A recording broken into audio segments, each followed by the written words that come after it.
खुशी का ताल्लुक ज़रूरी नहीं होता कि आप बाहर से खुश हैं। खुशी का ताल्लुक और गम तो चलो आ जाता है, उसको साइड पे रखें, आज खुशी की बात कर रहे हैं।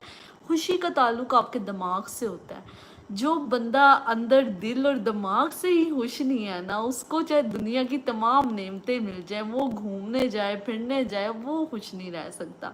और जो बंदा अंदर से खुश है ना, वो एक चाय के कप को भी इंजॉय कर लेगा। वो एक अपने जो अपने घर वालों के साथ टाइम स्पेंड करेगा, उसको भी इंजॉय कर लेगा।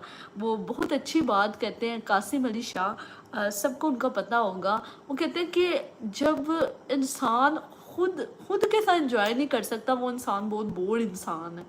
तो मुझे ये बात उनकी बहुत अच्छी लगती है कि आप अकेले बैठे हो, आप ही खुद के साथ एंजॉय नहीं कर सकते, फिर दूसरे क्या आपके साथ एंजॉय करेंगे। तो आप पहले ये चीज़ अपने अंदर ऐड करो कि खुद को खुद खुश करने की कोशिश करो।